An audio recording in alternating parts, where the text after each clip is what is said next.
Hello, everybody. Welcome to the First 100 podcast. This is the podcast where we explore the journey of entrepreneurs, business owners, agency leaders, and so many other cool people as they share the strategies, the challenges, and the triumphs that led them to secure those first 100 customers.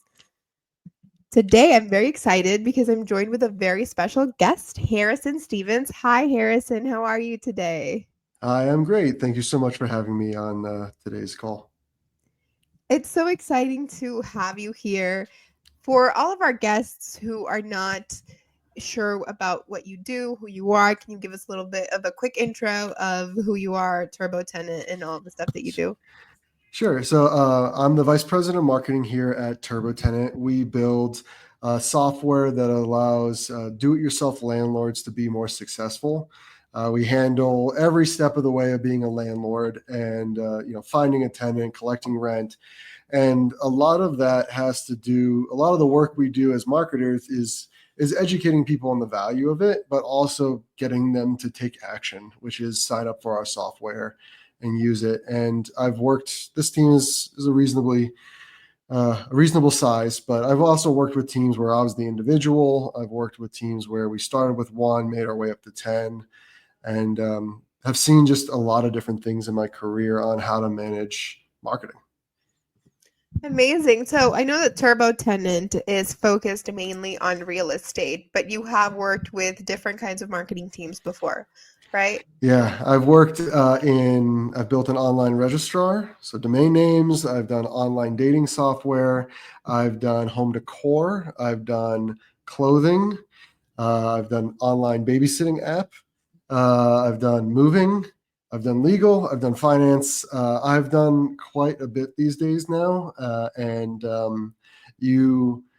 there's a lot of overlap. You'd be surprised on what type of overlap moving has with babysitting. But a lot of the tactics that you can take as a marketer, 70% of it overlaps. And then there's a 10% that's really unique in every business that you need to kind of understand. But the playbook can start pretty similar in a similar fashion for a lot of these different types of verticals. Amazing. So actually, this brings me to my first question, which is you told me that there's overlap with marketing for all of these different sort of industries. But for example, if we're talking about specifically real estate, what do you think is more successful or effective when it comes to reaching landlords and tenants and specifically to this industry opposed to what you have been doing before? What do you think the changes are? Sure. I think for every industry I've worked in, there's kind of one question and two usual answers for that question is, how are people finding you? And, with our current software solution, usually people have a problem, they're trying to solve it, and they search for it. And that's where search becomes really valuable for us in this business. In clothing, people are not necessarily searching for a specific product. A t-shirt, we'll say, or a hat. They discover it, and discovery is the other route. So social media becomes really valuable on just getting in front of people, getting their eyes on it, and inspiring them to look into more. Versus a TurboTenant, I need to find a tenant. I'm going to search, find a tenant. We show up for those kind of things, and that's either paid or organic. That's kind of the first stage for our business is trying to corner that market and be really strong. And if people are searching to solve a problem, we want to make sure they find us to solve that problem. So we have a lot of viewers who for the first 100 who do struggle with starting a marketing team or a marketing strategy, or just, converting sales, like getting impressions, reach, whatever it is that they're looking for with marketing, and then turning that to actual leads. How would you advise a person who is just starting, or who is like a small business, or maybe like a mid-level business, who is struggling with actually growing that marketing side, with sort of building that from the ground up? Sure. So similar story for all businesses. First is, how can you get people to discover you? Whether it's search or social media and push campaign, things like that. Figure out where you believe your audience is. I think that's a good start. And getting them to, typically we'll say your website. Then can you get them to sign up? And then can you at least capture something and then communicate with them? So you need a website, you need a program that can communicate with your users. Typically that's an email program, and there's a lot that are very inexpensive. And begin to get people to interact with your brand, test messaging. You can invest money to speed this up. You can do this passively and, keep your costs low. That's kind of the first step, is building the awareness, to capturing them, to communicating with them. Because if you get their email, you can talk to them 5-6 times before you lose them. And that's usually the first steps that I would set up for any business, is making sure that I have those stages covered. And they're often low cost starts for any business. Awesome. Yeah, I think like when I've spoken to a lot of people, I don't know if you're familiar with what Penji does, but we offer a lot of creative services. Mm-hmm. And from there, there stems a lot of like marketing questions and SEO and like content strategy questions. And I think what I've noticed is a lot of people who, and I think this topic comes up a lot, people who are very good at product, right? Specifically, they're business owners who want to sell whatever product or software or service, but they're very good at that specific thing, and they're not necessarily well versed in marketing. So it's always a huge gap of like, I have this great thing that I want to put out there, but I don't know how to sell it and how to communicate it. We get a lot of questions like that. And it, for a lot of different industries, there's like stuff with like e-commerce and stuff with drop shipping, like stuff like that. And then we get like softwares and people who are offering services. I've talked to a lot of different kinds of people. So what would you say, since you have also mentioned that you worked in so many different industries with marketing, do you think that there's like an overlapping thing that everybody can follow? Or do you think that there needs to be a little bit more of a tailored thing depending on the industry when it comes to starting a business? Yeah, I think one thing that always can work is, especially when we're talking about getting your first 100 leads, first 100 customers, is talk to them. It's not hard to talk to 10 people. And most people think it is, but you reach out, especially if they like your product, they do want to talk to you, and find out, what problem did you solve? Why did they choose you? What kind of research they did? Is there something that you can talk to that, something you can identify that differentiates you or is a reason for it? For us, it was a TurboTenant. It was, people were annoyed. We solved that problem. And for others, when I was in the home decor business, it was during COVID, people were stuck in their home and they're tired of looking at what is around them. Can we solve that for them? And speak to them of, addressing that. Sometimes be pretty direct. Sometimes it depends. It depends on your industry in that sense of how direct you want to be. But that's kind of the first place, is work on messaging and understanding why people are even interested in working with you, or know what that problem is that you're solving. And then start to tailor messaging and creative towards that. If you have physical products, make sure they look good, get a good camera, find a friend that has a good camera. You don't have to spend millions of dollars to do these things. A lot of it is, to get started, a lot of it is pretty straightforward from a cost perspective. And, you can try a few things as you grow and learn. And what you might have thought when you started might not be where you land when you get to that first 100. Yeah, I think like that's a huge thing, right? Which is that there's a lot of changes.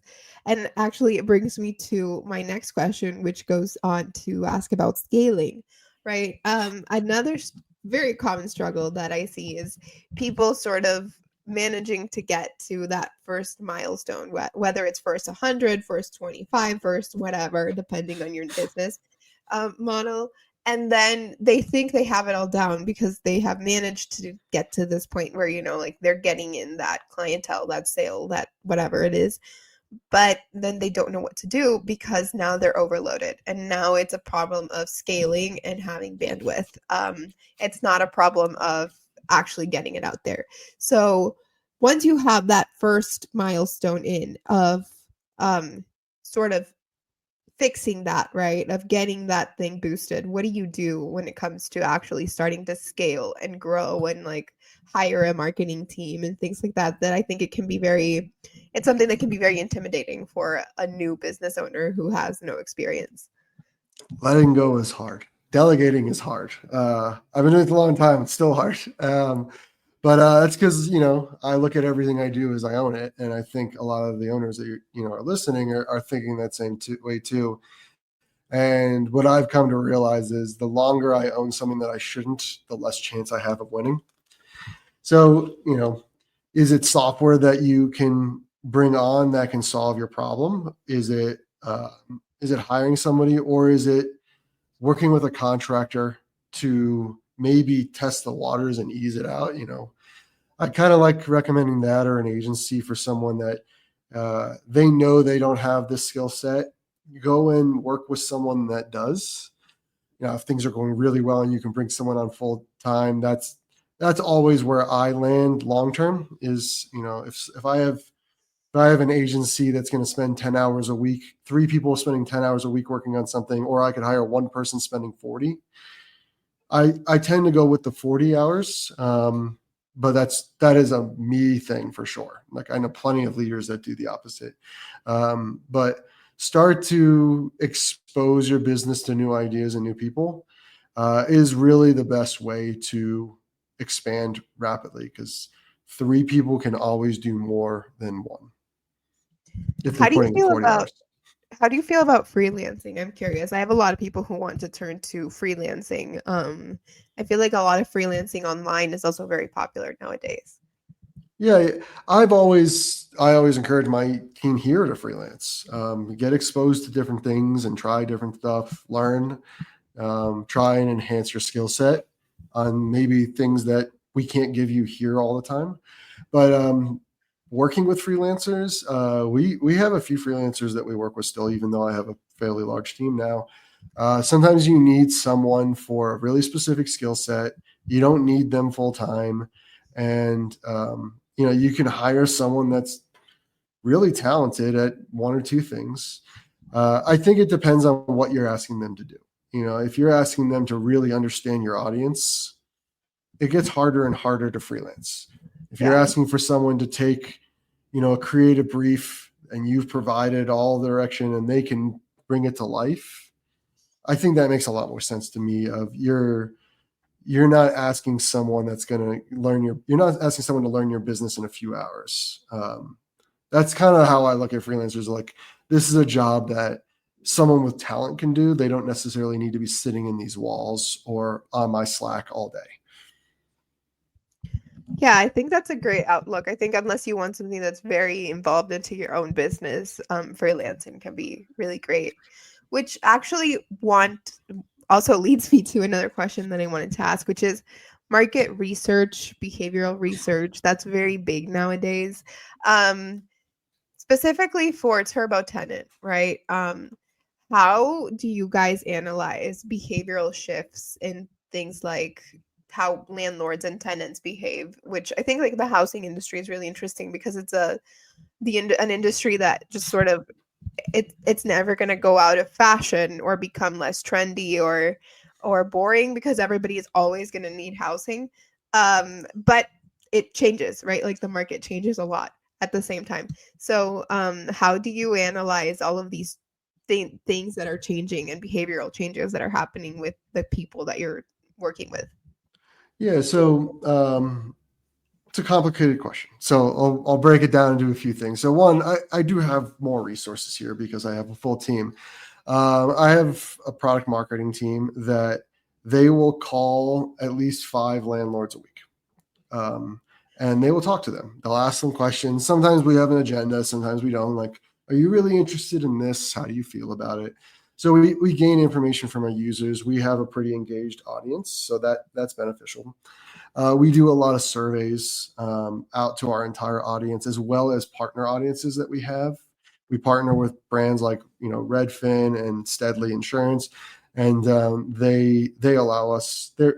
We're working with them to poll their audience on certain topics as well. So we gather the research from our user base and theirs, and compile it, and we all work together to learn. We test a lot. We change our website every single day. I have the resources to do that again. So at other businesses, I would change the website 50% see one version, 50% see another, once or twice a month, trying to see if certain messaging or things we do, experiences we build, affect that. And we're not working with people to try and buy more properties. We're working with them to try and manage the properties they have. So there isn't really that many changes from that perspective. For us, it's more of what do we build next, which is why the question ended up being a little complicated. We do work with partners that pitch services to help our audience buy more homes, but most of them are really more interested in just managing what they have and being a good landlord to their tenants. And we talk to them, so we know that they care more about treating their tenants well than buying 5 more properties. And there's always outliers that want to buy 50. But we know our audience because we talk to them. Awesome. Yeah. And I think it's just very interesting because to me, the real estate world is so, it changes a lot, but at the same time, it always stays, right? So Yeah. it's really interesting to hear how landlords and tenants sort of evolve over the years, as well as with things like pricing. Yeah. I think for us also, just the expectations of what a tenant and landlord expect these days. Like, people expect to manage everything on their phone and pay the rent through their phone and make it instant. Like, those are the things that we assume and we confirm through conversations and research. Yeah. Actually, this is kind of maybe not related, but it reminds me of when I used to live in Taiwan. Okay. And the convenience of that place was just incredible. Like, they had sort of created this world where you could pay everything really easily and shop everything really easily. So it was really easy to do a lot of things, right? And you could pay your rent in a 7-Eleven at the same time that you paid your water bill and your electricity bill, and it was really convenient. But I lived in this one apartment where the landlord was kind of old fashioned, so she preferred to come over every month and take the money from us cash, because that's just how she liked to do it. So every month we had to sort of go to the ATM, take out the rent in cash, count it, and then wait, make an appointment with her, and she would come to the house, and she wanted to sort of see the apartment and see that everything was pretty and okay, and see if there was any sort of thing that was missing, and then she would take the money, and she would ask us do you need anything this month? Is there anything that's broken or whatever? And we would be like, no, it's fine. And then she would leave.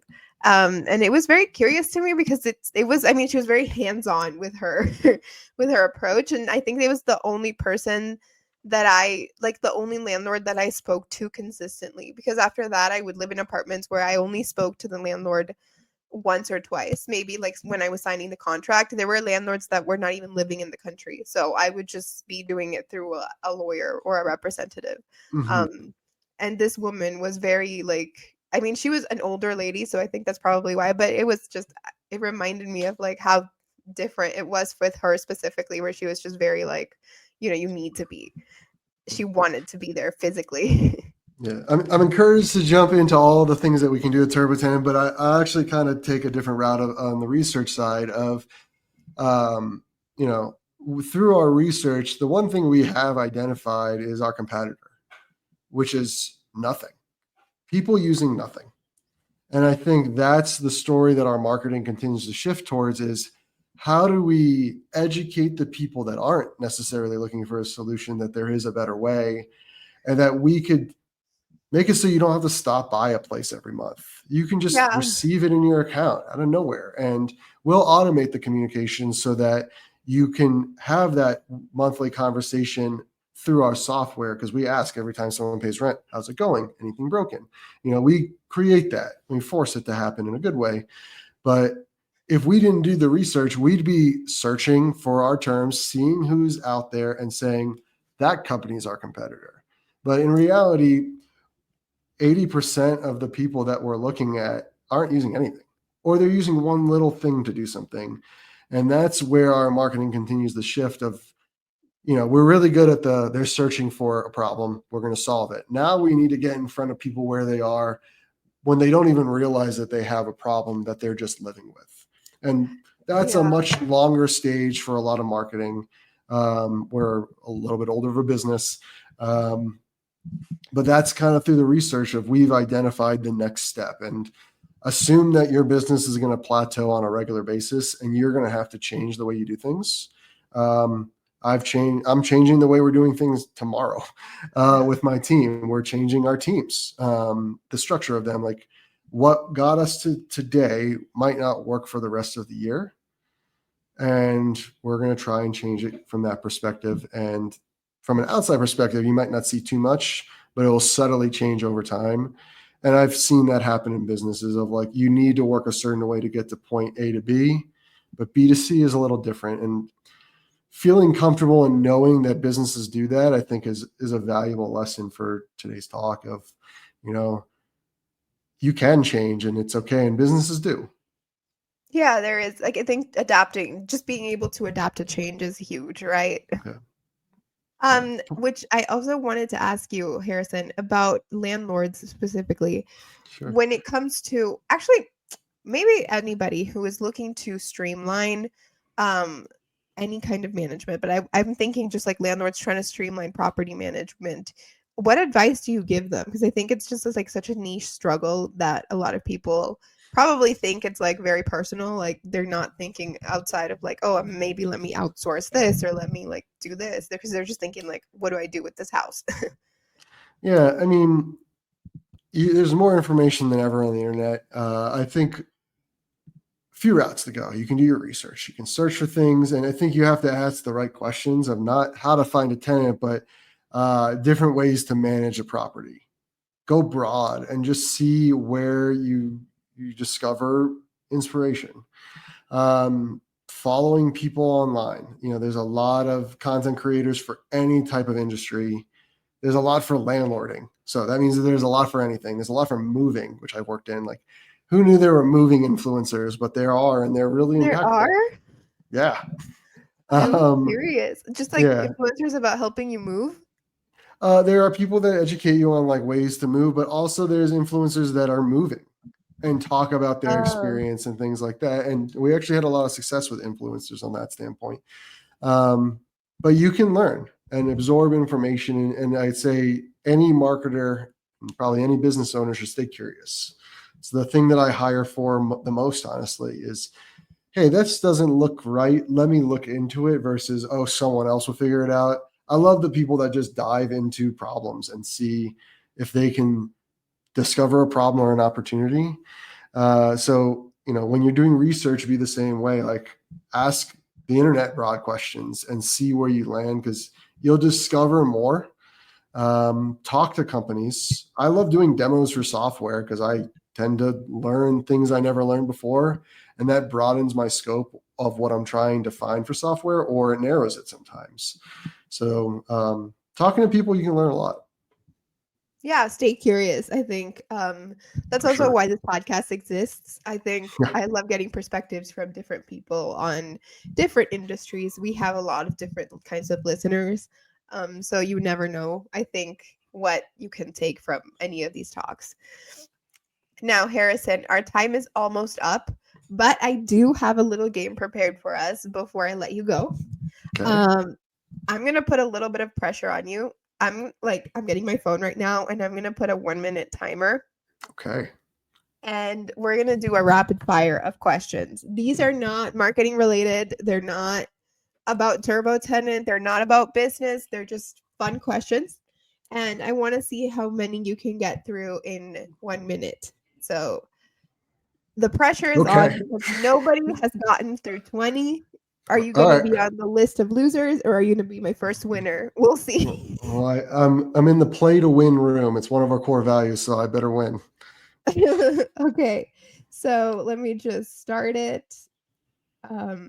And I'll start reading the questions. Great. Ready? Yep, let's do it. Coffee or tea? Coffee. Early bird or night owl? Early bird. Favorite social media platform? LinkedIn. Go-to karaoke song? I don't sing. Birds Flying High by Michael Bublé. Books or podcasts? Audiobooks. One word that describes you? Curious. Dream vacation destination? Japan. Most used app on your phone? Mail. Favorite emoji? I like the emoji of the older woman saying what? Because people say things and I'm confused. Hidden talent? I can whistle really well. Go-to comfort food? Wings. Superpower you'd have for a day? Oh, Superpower I have today. That was my timer. I didn't make it through. Yeah. I lost. you lost, but go Superpower I ahead have and for answer the that one. day. Predict the future for 48 hours. That's pretty cool. I always say teletransportation because I would just love not to have to commute anywhere. Yeah. That was pretty So good. how many did I get? You that got didn't feel 11 like one. questions. You have 11 questions. Yeah, not 20. I'm sorry, you did not win. But if it makes you feel better, nobody has. Everybody always gets stuck. I think the highest I've gotten is like 16. I should have at least beat them. Yeah. No, but don't worry. I'll have you on another episode and then we'll try again with some new questions. All right. Thank you so much for having me. This was a lot of fun. This was a lot of fun. Thank you so much for doing this. And everybody else, I will see you on the next episode. Have a great day, everyone.